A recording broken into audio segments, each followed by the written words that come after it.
Hello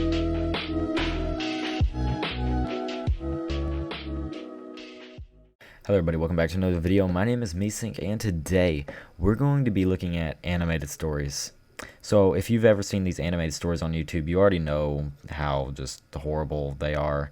Y'all will see. If y'all have not seen them already, y'all will see. This one's a channel called ETU Animated Stories. This is actually a series, so this is episode 1. It's called My Mom and My Sister Sneak in My Room at Night. And if y'all seen the thumbnail, y'all may understand a little bit better what they're hinting at. Which it's a little like Sweet Home Alabama, that kind of thing. But these, I don't even know who, these are obviously fake stories, but I don't even know who believes them. I believe their target audience is probably children, if I'm being honest, like 6 to 11, in that age range probably, that actually watch these. Probably more like 8 to 11 to 12, something like that actually watch these videos and probably actually think they're real. Which is actually scary because like just how subliminal messages are in these videos, and even some of them are like very obvious messages. It's actually scary that our kids really watch this kind of stuff, you know, because this is just like, it's pretty bad in all honesty. I mean, it gets very like freaky, I guess is the word. It gets very it freaks me out. It gets very freaky. It freaks me out. But so kids, if they watch these and think this kind of stuff is okay, it's like, no, these are just crazy videos. Like, this is not okay. But let's get into it. Hey there, my name is Asher, and I'm here to tell you about all the times that my mom and sister have acted strange around me. First of all, what is that picture? And I don't mean just strange, I mean strange. Like, that cannot be politically or morally correct. Y'all, I can already hear the sound of banjos playing, and I'm actually from Alabama, so I can make these Sweet Home Alabama jokes, and don't get offended if you're from Alabama, because I'm from Alabama too. But, okay, this is already, we're 17 seconds in, and he's already talking about how it's not politically or morally correct. Sweet Home Alabama. Kind of strange. If you want, here's a little more about us. I live with my mom and my younger sister, Mira. She's 3 years younger than me. Okay, so she's 3 years younger than him, so that makes him 19, right? If she's 16, that will make him about around 19. So we already have Sweet Home Alabama going on, and it's already also a case, so, oof. My father kind of ran off a while ago, a little after my sister was born. My mom specifically works retail, and always has, since she was 17. It's not the largest salary one can make, but it's better than nothing, being a single parent to 2 kids and all. Sometimes she needs to take on side jobs to make ends meet. But my sister, who's 16, makes some really good money babysitting and dog sitting. Our neighborhood is packed with large families, most of which have at least 1 kid and 2 dogs. Sometimes she'll help my mom out when she needs it. Though, despite that, my mom isn't as close to my sister as she is me. If he has a single mother and with 2 children, and she works a retail job, how would they have a house that big? That is a massive house. Like, that is like lawyer, doctor, that kind of stuff.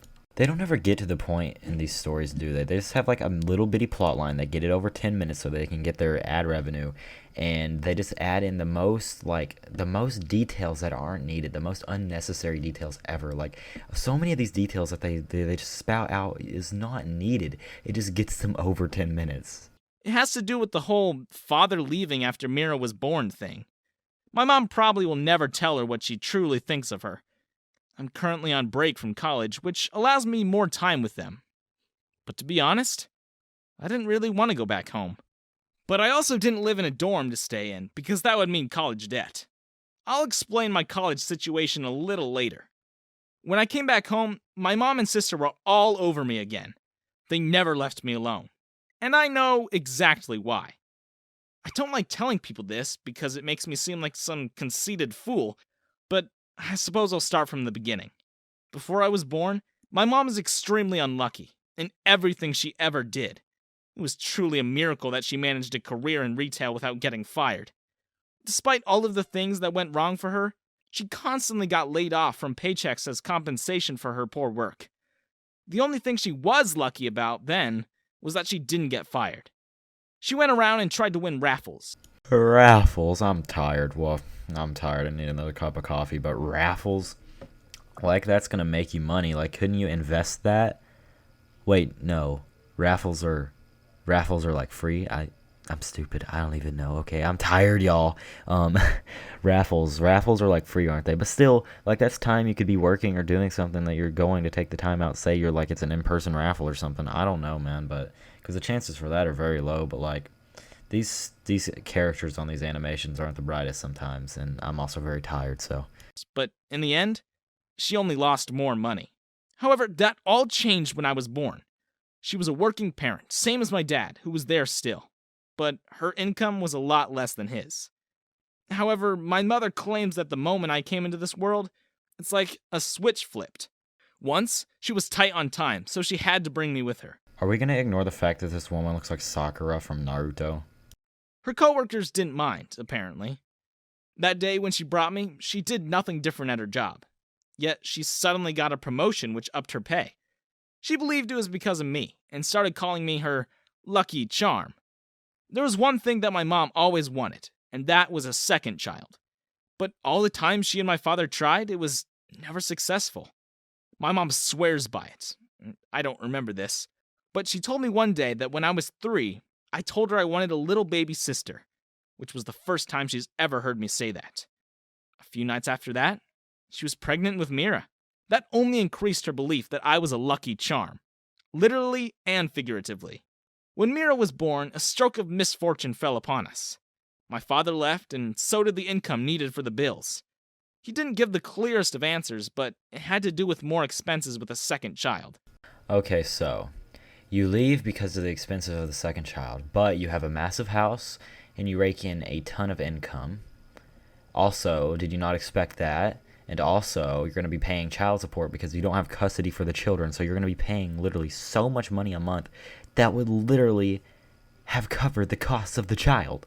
So it doesn't make sense because you'll probably be paying child support for 2 of your kids now. Well, you will be paying child support. The mother is probably going to make him pay child support for both of the children, so you're literally paying double what it would have cost to literally keep that other child alive. That is so just it like 1 IQ. Not to mention, he thought my mom was a gambling addict, considering the amount of money she spent on raffles. Oh, so her raffles do cost money. Okay, I thought it was like one of those put your name in a hat and draw it kind of thing. So her raffles do cost money. She could have been investing that in stock market. She could have been investing that in whatever. Starting out a small business, whatever little side hustle she could have been investing in. She could have been doing that while she was gambling it away. Wow, so responsible of you. My mom was devastated, but she didn't blame me. No, I was her lucky charm. The one she blamed was Mira, but she never told her. So this Asher dude is her lucky charm and Mira's like her unlucky charm, apparently. So that's how this seems to work, right? So that's why she hates the daughter but loves her son. And neither did I. I don't think we'd ever tell her. There was this one singular event that made my mother's belief skyrocket. One time when I was younger, my mom couldn't find her earring. It was a small stud, so it could easily be missed. She turned the house upside down and flipped it inside out. I could hear her from the other side of the house. It got to a point where I just got up to see what was the matter. On the way there, in between the cracks of the hallway wood floor, was a tiny silver stud earring. At that time, I didn't know it was what my mom was looking for. I entered her bedroom where she was and asked, "Mom, what are you doing?" She was like, "I lost this tiny stud earring and I can't find it anywhere." I just held out my hand with the earring and asked if this was what she was looking for. Her face looked completely floored. She was like, "What? How? I just looked there 10 times. How did you find them?" Why did she just sound spot on like Morty from Rick and Morty? She just sounded like a Morty, okay? This is like some old other dimension Morty, okay? We found the pink-haired trash Sakura Morty, okay? This is new. This is new. Make a sticker of it for the Morty sticker pocket sticker. I just shrugged and handed her it. She looked at it for a moment before she looked up at me. She then said, "God, you are my lucky charm. What would I do without you?" And that's where the deep-rooted belief began. Anyways, My luck continued to prove my mother's point. At my middle school, there was a raffle going on.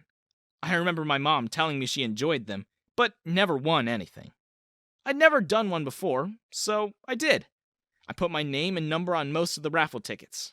At least the things that interested me. I didn't really anticipate anything coming out of it. The whole thing was based on chance. What were the chances of me winning anything? Well, apparently all of them. Each of the raffle tickets I had submitted were the ones picked.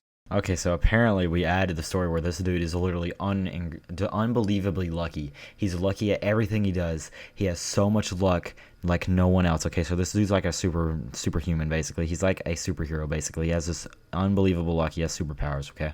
When I came home with all the things I managed to win, my mom was absolutely shocked. What were the odds? Truly.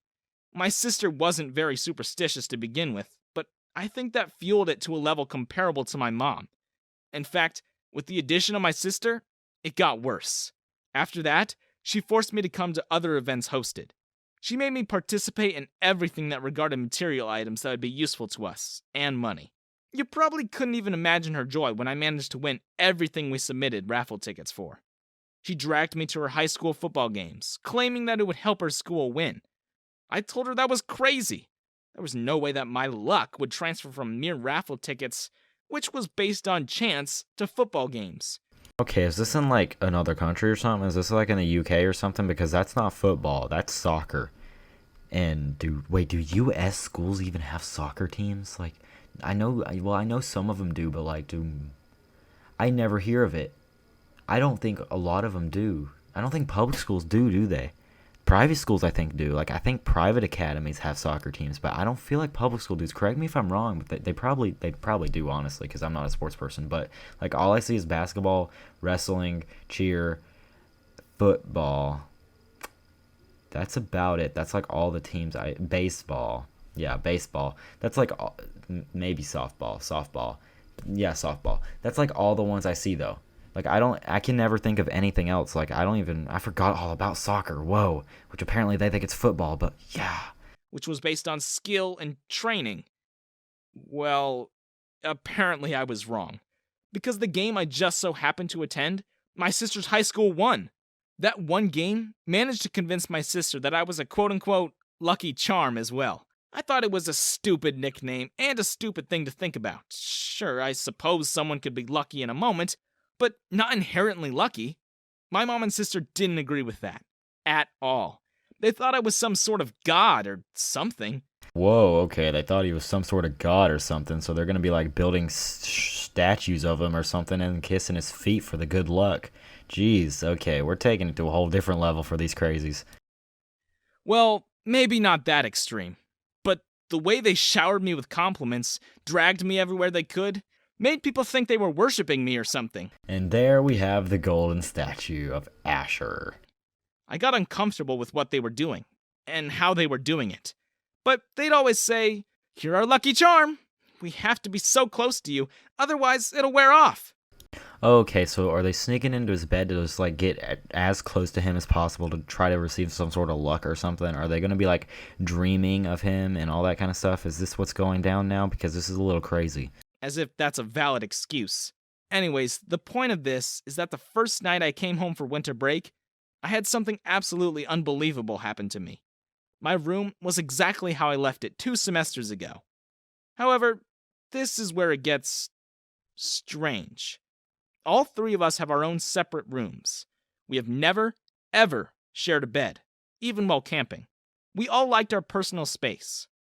Well, the night that I came home, I went to sleep a little earlier than usual. I was tired, and it was break, so I figured I might as well get as much sleep as humanly possible. I went to bed around 9 at night. I never locked my door. There really was no reason. My mom and sister respected my privacy and never came into my room without knocking first. Or at least announcing their presence. At first, everything was perfectly fine and normal. Nothing was out of place. Nothing was out of sorts. But it was in the middle of the night that I woke up to the most embarrassing thing ever. I'm usually a pretty heavy sleeper. Usually. But that one night, apparently my heavy sleeping failed me. I'm pretty sure I woke up because I heard snoring. Took a little to actually open my eyes, and when I did, there wasn't a lot of light. So I had to try to turn on a light. Except my arm was being held down by something. Or someone. That's also when I noticed another person on my right. I looked at my door and saw that it was closed and still unlocked.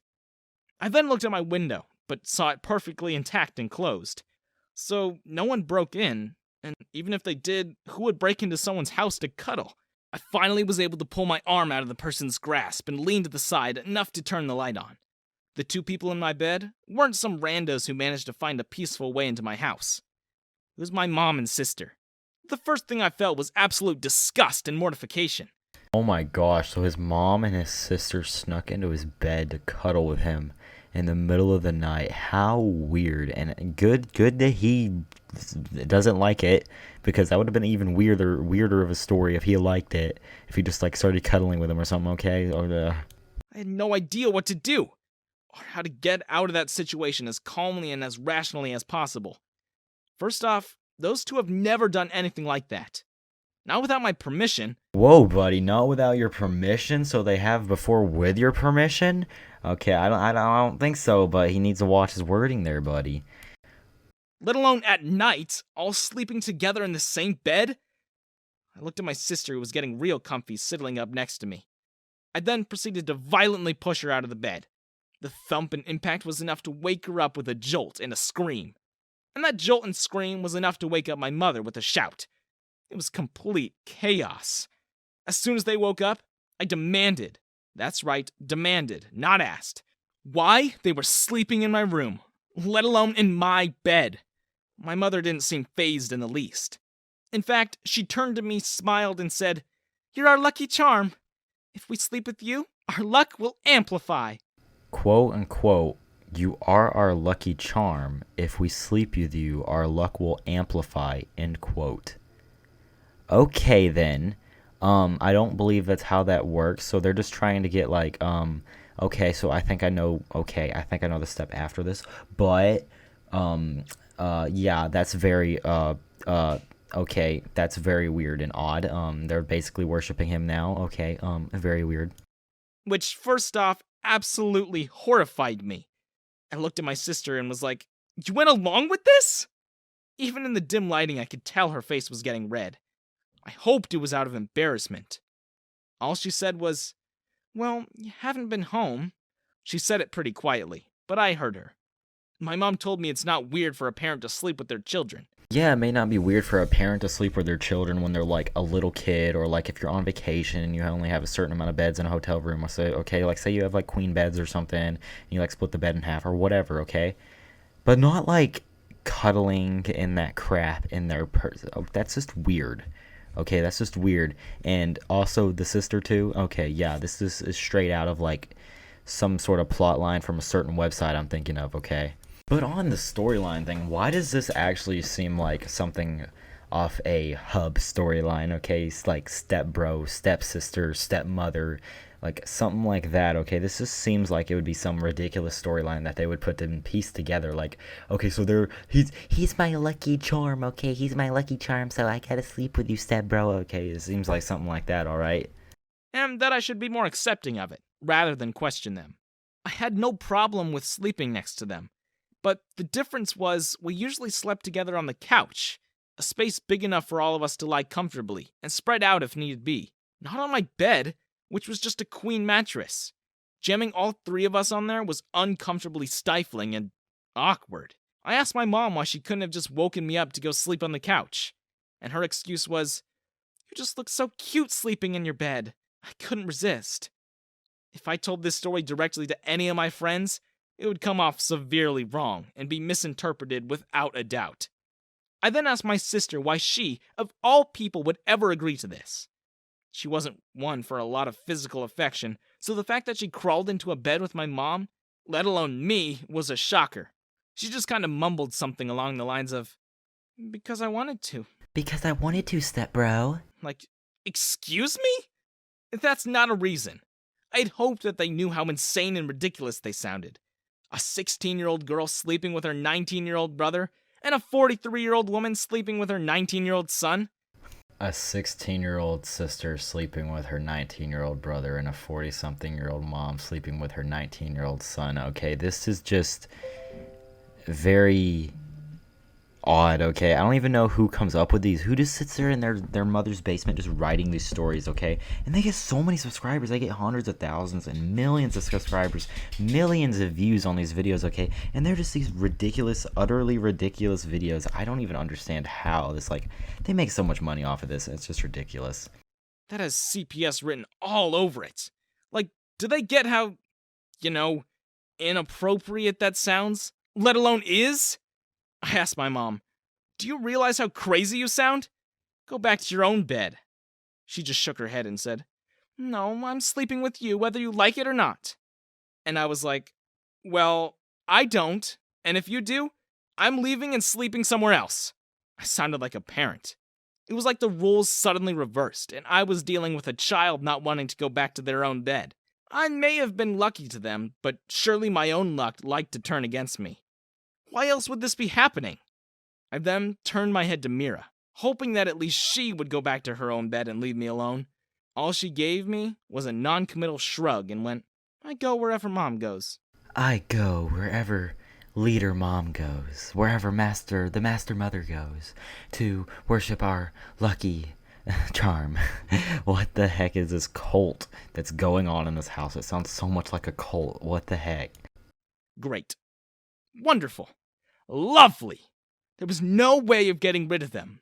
The two crawled back into bed with me and went out like lights immediately after. However, I stayed up. I couldn't sleep. You know, you don't have to let them stay. Like, you literally can, like, make them leave. You don't have to, or you can go and leave yourself. Like, I would be getting out of this house, okay? I would be dipping out of this house. You're 19 years old. You can live on your own. Bro, you just need to be dipping, because that is not the situation to be in, okay? Like, you can stop this situation. Yeah, you let them stay, okay? That's your own fault, okay? That's yours. How could I? I was in an unfortunate and unlovely position. That's when I started to wonder just how far my mom's superstition of me being lucky went. If she went as far as to make her child uncomfortable and invade his personal space, what other lengths would she go to? To ensure her luck wouldn't run out? I didn't want to find out. I was afraid to. People do a lot of crazy things when driven by want or need or greed. Unfortunately, though, that wasn't the first time they've done crazy things to me. Okay, that's the end of the video, but leaving it on that little cliffhanger there. That's not the first time they've done crazy things. Okay, what are we gonna figure out in the second episode? Whoa, okay, what ad's playing? Disney ad, okay. What the heck? But like, that's English. So we're gonna be finding out soon, I guess, what other crazy things happened. But it seemed like he was like walking out in that final scene. I'm not sure, so he doesn't know what lengths his insane sibling and mother are going to go to for this, but I guess we'll see in a future episode. So I guess that's going to end it off here. We'll check that second episode out soon, but I hope y'all enjoyed. If you did, it would help me out a lot if you could subscribe, like, comment what you want to see, turn on the bell notifications, smash the like button, as all the YouTubers have said. I'll see y'all in the next video. May the force be with you. Peace out.